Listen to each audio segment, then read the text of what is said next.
ओम गणेशाय नमः। महाभारत से सीख अध्याय 52। धर्मराज बच जाते हैं।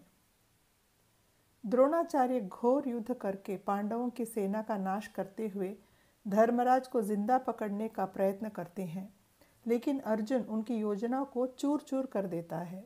धर्मराज को जिंदा पकड़ने के लिए दुर्योधन को एक उपाय सुझाते हैं द्रोणाचार्य।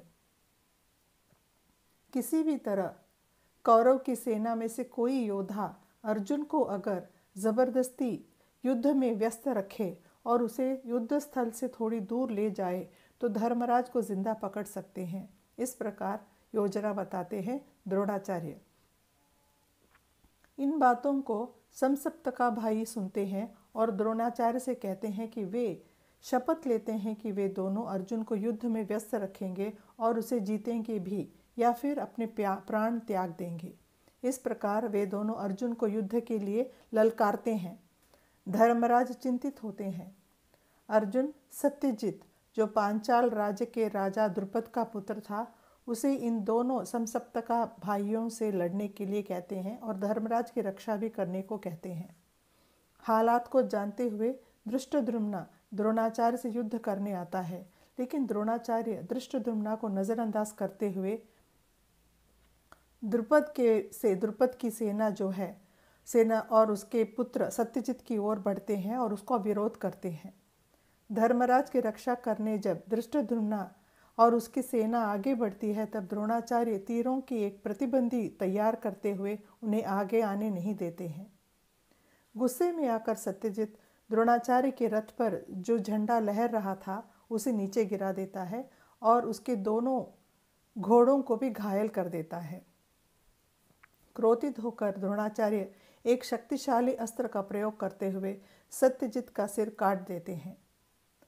धर्मराज को पकड़ने के लिए द्रोणाचार्य एक व्यूह तैयार करते हैं और सेना को धर्मराज की तरफ मोड़ देते हैं। परिस्थिति को जानकर धर्मराज डर के मारे युद्ध भूमि की दूसरी तरफ अपने घोड़ों को दौड़ाते हैं।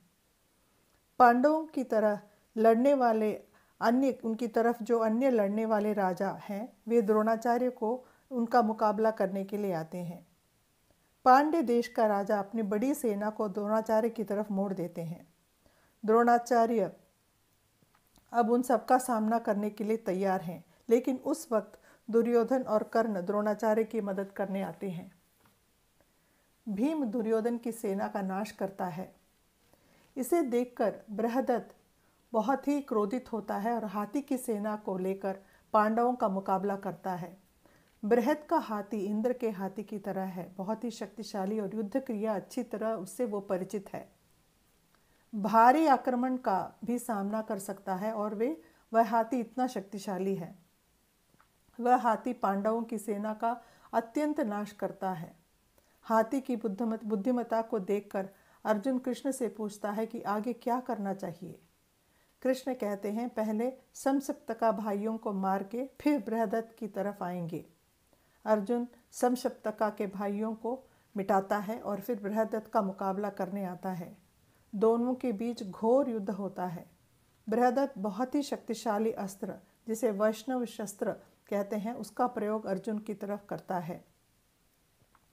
उसकी शक्ति जानकर श्री कृष्ण उस अस्त्र को अपनी तरफ मोड़ देते हैं और छाती में ले लेते हैं। अर्जुन ये देख के आश्चर्य होता है और श्री कृष्ण से पूछता है कि उन्होंने ऐसा क्यों किया।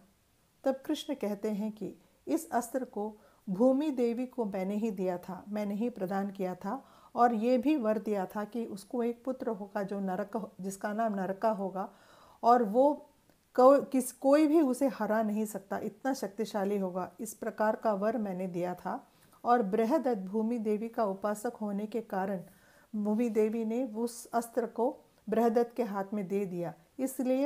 इसलिए मेरे द्वारा दिया गया अस्त्र मुझे ही वापस लेना है और इस अस्त्र का सामना और कोई नहीं कर सकता है, इतना शक्तिशाली है अस्त्र।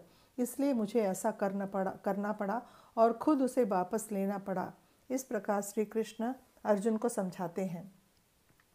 फिर बृहदत्त को मारने का एक उपाय सुझाते हैं श्री कृष्ण।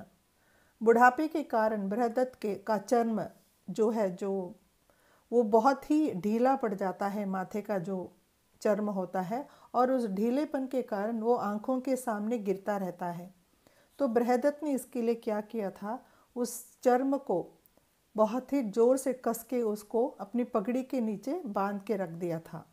ये रहस्य श्री कृष्ण जानते थे, इसलिए उन्होंने अर्जुन से कहा कि तुम तीर का निशाना बृहदत्त की पगड़ी की तरफ करो, और जैसे ही पगड़ी नीचे गिरेगी, जो चर्म उसने अंदर निकाल के खींच के रखा है वो उसकी आंखों के सामने आके गिरेगा। जैसे ही वो गिरेगा, वो चर्म गिरेगा, तो उसको देखने में दिक्कत हो जाएगी। उसके बाद तुम अपना तीर का प्रयोग करो और उसे हरा सकते हो या उसे मार सकते हो। इस प्रकार आलोचना देते हैं, योजना बताते हैं श्री कृष्ण अर्जुन को, और अर्जुन भी ऐसा ही करता है। अपने तीर का निशाना बृहदत्त की पगड़ी की तरफ करता है और पगड़ी नीचे गिर जाती है। बृहदत्त की पगड़ी नीचे गिरते ही उसकी जो त्वचा है, जो चर्म है, वो आंखों की दृष्टि को कमज़ोर करती है और उसके बीच में आती है। और उसी समय, वो सही समय पकड़ के कृष्ण की आलोचना के अनुसार अर्जुन कई प्रकार के अस्त्रों का प्रयोग करते हैं, बृहदत्त को मार डालता है। उसके बाद द्रोणाचार्य से घोर युद्ध करता है अर्जुन, क्योंकि द्रोणाचार्य धर्मराज को पकड़ने की कोशिश में लगे रहते हैं। इस कारण द्रोणाचार्य धर्मराज के आसपास भी नहीं पहुंच सके और धर्मराज भी सफलता से बच निकल पाए। इसके साथ ही 12वें दिन का युद्ध समाप्त होता है। जय श्री कृष्ण।